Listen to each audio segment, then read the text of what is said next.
अस्सलाम वालेकुम, hello and welcome back to the channel. Dear students, कैसे आप सब? आई होप दैट कि आप सब अच्छे से होंगे। आज इस वीडियो में हम बात करेंगे जेके बोस 2024-25 जो सेशन है क्लास 10th का। इसमें जो नया सिलेबस है, इन्होंने क्या टॉपिक्स ऐड किए हैं, क्या टॉपिक्स इन्होंने एक्सक्लूड किए हैं, उन सब के बारे में बात करेंगे। वीडियो बहुत ही ज़्यादा इम्पोर्टेंट होने वाला है और इस वीडियो में हम बात करेंगे कुछ इम्पोर्टेंट टॉपिक्स जो आपके एग्जामिनेशन पॉइंट ऑफ व्यू के लिए बहुत ही ज़्यादा इम्पोर्टेंट है। सो वीडियो को एंड तक देखना and do share this video with your friends as well. सबसे पहले अगर हम बात करेंगे आपका जो साइंस वाला पोर्शन है उसके बारे में, एज यूजुअल जैसा हमने पिछले वीडियोस में देखा था या लास्ट ईयर मैंने आपको ये वाला ऐसा एक वीडियो बना के दिया था। सबसे पहले अगर हम देखेंगे हमारा जो साइंस का पेपर है, इसमें हमारे पास फिज़िक्स है, केमिस्ट्री है एंड बायोलॉजी है। फिज़िक्स की बात करेंगे वी हैव 26 मार्क्स, केमिस्ट्री की बात करेंगे वी हैव 26 मार्क्स, इसके भी 26 है एंड बायोलॉजी के हमारे पास 28 मार्क्स है। अब अगर हम पेपर पैटर्न की बात करेंगे, स्कीम की बात करेंगे, कैसे आपको ये क्वेश्चंस आएंगे।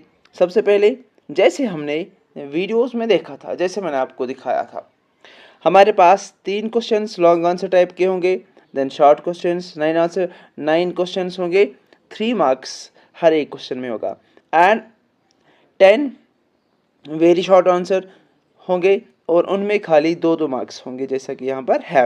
एंड लास्ट में we have 18 multiple choice questions, that means total के हमारे पास 80 मार्क्स होंगे। ठीक है, चलो अब सिलेबस की तरफ देखते हैं हमारे पास क्या क्या सिलेबस है। सबसे पहले फिज़िक्स की बात अगर हम करेंगे, फिज़िक्स में हमारे पास लाइट जो सबसे इम्पॉर्टेंट चैप्टर है, इसमें हमारे पास 8 मार्क्स है। ये आपको ध्यान रखना है कि हमें ये जो 8 मार्क्स है ना, इनको कैसे हमें एग्जामिनेशन पॉइंट ऑफ व्यू के लिए तैयार करना है। एक तो इसमें लॉन्ग आंसर टाइप क्वेश्चन हमें आएगा, दूसरा इसमें शॉर्ट आंसर टाइप आएगा एंड हो सकता है कुछ ऑब्जेक्टिव्स भी आएंगे। सबसे पहले अगर हम देखेंगे इसमें हमारे पास क्या क्या टॉपिक्स है, reflection of light, spherical mirrors, ठीक है, image formation, use of spherical mirrors, ये आपका एक पोर्शन बनता है इसमें। फिर sign convention of spherical mirrors, इसमें एक क्वेश्चन आ सकता है। Relation between focal length and radius of the curvature, एक ऑब्जेक्टिव इसमें आ सकता है। मिरर फार्मूला, खाली आपको रिलेशन पढ़नी है, न्यूमेरिकल प्रॉब्लम इसके करनी है। देन मैग्निफिकेशन भी आपके एग्जामिनेशन पॉइंट ऑफ व्यू के लिए इंपॉर्टेंट है। This is the one section of your physics. अगर हम बात करेंगे रिफ्लेक्शन ऑफ लाइट की, रिफ्रैक्शन ऑफ लाइट की, refraction through glass slab, refractive index, condition for no refraction, ये भी आपके लिए दूसरा वाला सेक्शन है, इंपॉर्टेंट है एग्जामिनेशन पॉइंट ऑफ व्यू के लिए। Then we have spherical mirrors, image formation, sign convention, lens formula and then magnification किसकी, जब हम स्फेरिकल मिरर्स की बात करेंगे, इनकी जो अलग वाला ये जो पार्ट है। ठीक है, then power of lens, power of lens पे ऑब्जेक्टिव ज़रूर आते हैं हर साल। So this was your light portion. अब हम बात करेंगे हमारे पास जो दूसरा ये दूसरा चैप्टर है, इसमें हमारे पास 5 मार्क्स है। सबसे पहले द ह्यूमन आई की अगर हम बात करेंगे, the colourful world, the human I and the colourful world, इसमें 5 मार्क्स है। बड़ा क्वेश्चन आ सकता है एंड ऑब्जेक्टिव्स भी आ सकते हैं। Human eye, power of accommodation, defects of vision and their correction, पहला पार्ट है इसका। Then glass prism, dispersion and refraction and dispersion. Now बात करेंगे एटमॉस्फेरिक रिफ्रैक्शन की, ट्विंकलिंग ऑफ स्टार्स, खाली ये पढ़ना है आपको and colour of sunset, colour of sun at sunrise and sunset. ठीक है, खाली यही दो आपको पढ़ने हैं, twinkling of stars and colour of sun at sunrise and sunset. ठीक है ना, वो ब्लू कलर ऑफ स्काई आपको छोड़ना है। अब देखेंगे बात इलेक्ट्रिसिटी की। यहाँ पर आपको ये बात इंपॉर्टेंट है कि आपको कौन से टॉपिक्स एक्सक्लूड करने, ठीक है ना। चलो इलेक्ट्रिसिटी की बात कर रहे हैं। सबसे पहले concept of electric charge, electric current, electric potential and potential difference. फिर we have the Ohm's law and experimental verification, resistance and its dependence, combination of resistances series and parallel की। Then we have heat effects of current, electric power and energy. This is the section और we can see unit 3, इसमें हमारे पास 6 marks है। That means बड़ा question भी आ सकता है and objectives as well as short answer type भी क्वेश्चन आ सकते हैं। हमारे पास अब लास्ट वाला इसमें जो बचता है फिजिक्स वाले पोर्शन में, that is the magnetic effect of current. याद रखिए इसमें हमारे पास लाइट के बाद इसमें हमारे पास 7 मार्क्स हैं। We have the this chapter have 7 marks. That means कि लाइट के बाद जितना भी पोर्शन है वो इसी में आएगा, most of the portion examination के लिए, ठीक है ना। तो सबसे पहले इसमें देखेंगे क्या क्या है। देखो इसमें हमारे पास क्या है, एरिस्टोटल्स एक्सपेरिमेंट है, magnetic field and field lines है, magnetic field due to current carrying conductor. इससे क्वेश्चन आता है, इससे हमेशा क्वेश्चन आता है। स्ट्रेट वाला कॉइल और लूप या सोलेनॉइड वाला, ये आपको अच्छे से पढ़ना है, ध्यान से पढ़ना है। Force on current carrying conductor in magnetic field, इसमें पर साल ऑब्जेक्टिव्स आए थे। And domestic electric circuits. So this was the physics portion. फिर से एक बार अगर हम देखेंगे, हमारे पास पहले जो पहला जो चैप्टर है इसमें 8 मार्क्स है। देन हमारे पास ह्यूमन आई है, इसमें 5 मार्क्स है, इलेक्ट्रिसिटी के 5 and magnetic effect of current के 5 है। अब देखो हमारे पास अब केमिस्ट्री का पोर्शन बचता है एंड बायोलॉजी का। केमिस्ट्री में हमारे पास पहला यूनिट जो है उसमें 6 मार्क्स है। Chemical reaction and equation, chemical equation आपको थोड़ा बहुत याद रखना है। Writing of chemical equation, balancing of chemical equation बहुत ही ज़्यादा इंपॉर्टेंट है। पर साल इसमें बड़ा वाला क्वेश्चन आया था। टाइप्स ऑफ केमिकल रिएक्शन, ये भी बड़ा क्वेश्चन आता है। Combination reaction, decomposition reaction, displacement reaction, double displacement reaction, oxidation reduction, ठीक है ना, ये भी आता है। Effect of oxidation and reduction reaction in everyday life, corrosion and rancidity से भी एक क्वेश्चन आ सकता है। अब बात करेंगे कार्बन एंड इट्स कंपाउंड्स की। हमारे पास ये जो कार्बन एंड इट्स कंपाउंड्स है इसमें हमें 8 मार्क्स है। दैट मीन्स एक बड़ा क्वेश्चन तो आना ही आना है। सबसे पहले कार्बन बॉन्डिंग इन कार्बन, इसमें मैं आपको हर एक टॉपिक बताता हूँ जो आपको पढ़ना है। इसके बाहर आपके एग्जामिनेशन में कुछ भी नहीं आएगा, ठीक है ना। अब covalent bond, allotropes of carbon, versatile nature of carbon, saturated and unsaturated hydrocarbons, chains, branches and the rings। अब बात करेंगे homologous series की। homologous series and its characteristics, nomenclature of carbon compounds, chemical properties of carbon, ways combustion, oxidation, addition, substitution, reaction, ठीक है ना।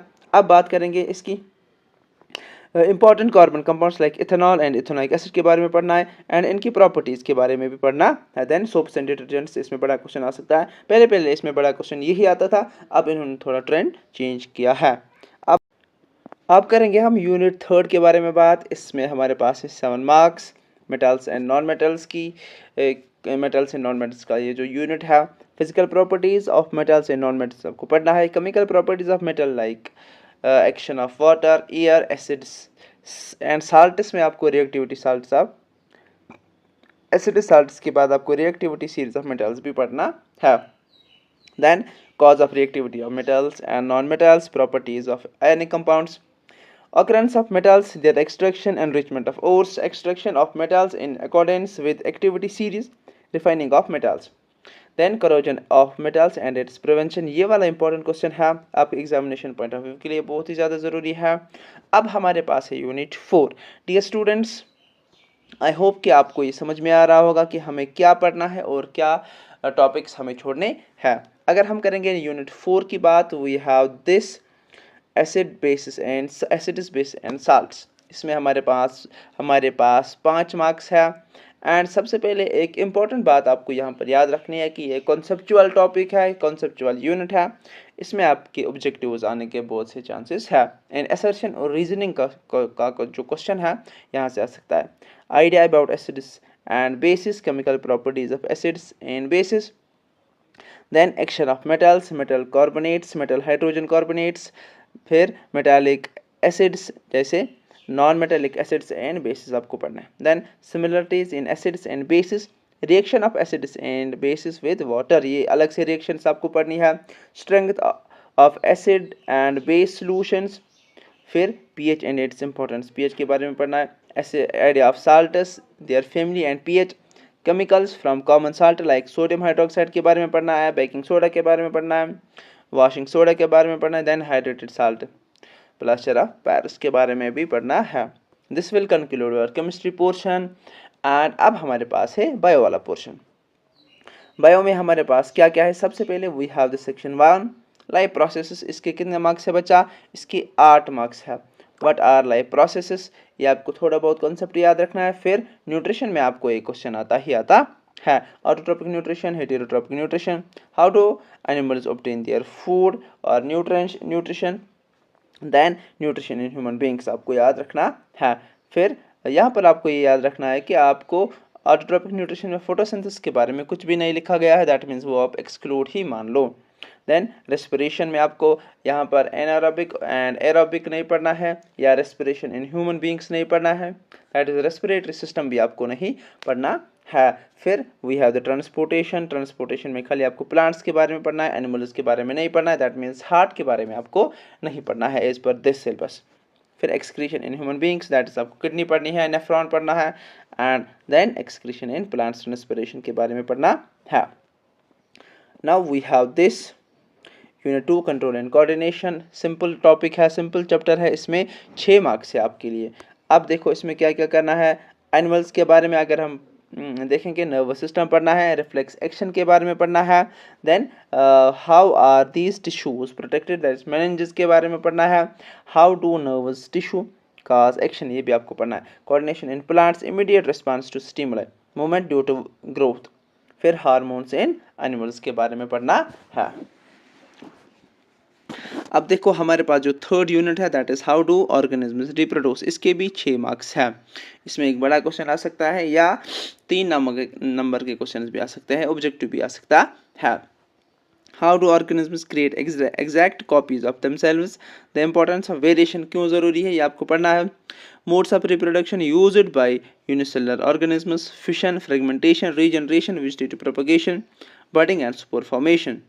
Then sexual reproduction में आपको क्या क्या पढ़ना है, how why the sexual mode of reproduction, sexual reproduction in flowering plants, ये भी आपको पढ़ना है।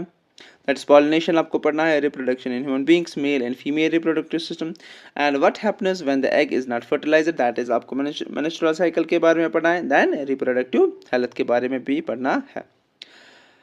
अब हमारे पास 2 चैप्टर्स बचते हैं, एक है हेरेडिटी, इसमें आपका जो जेनेटिक्स वाला पोर्शन है वो इन्होंने एक्सक्लूड किया, दैट इज वो आपके सिलेबस में नहीं है। इसमें कुल आपके 3 मार्क्स हैं, that's accumulation of variation during reproduction, heredity, इसमें इनहेरिटेड ट्रेट्स आपको पढ़ना है, रूल्स फॉर इनहेरिटेंस पढ़ना है, मेंडल्स कंट्रीब्यूशन पढ़ना है, ठीक है, how do these traits get expressed, फिर आपको सेक्स डिटर्मिनेशन के बारे में थोड़ा पढ़ना है। लास्ट चैप्टर है, इसमें 5 मार्क्स है, what happens when we add our test to the environment, ये आपको पढ़ना है। इकोसिस्टम के बारे में पढ़ना है, व्हाट आर इट्स कंपोनेंट्स, ये भी आपको पढ़ना है। Food chain and food webs के बारे में पढ़ना है। How do our activities affect the environment, ये भी आपको पढ़ना है। Ozone layer and how it is getting depleted, important है आपके एग्जामिनेशन पॉइंट ऑफ व्यू के लिए। Managing the garbage we produce. So this was all about the science. आपके जो 80 मार्क्स है इन्हीं में से आएंगे। आई होप कि वीडियो आपको अच्छा लगा होगा, and do share the video and subscribe the channel as well. Thank you for watching, thank you very much.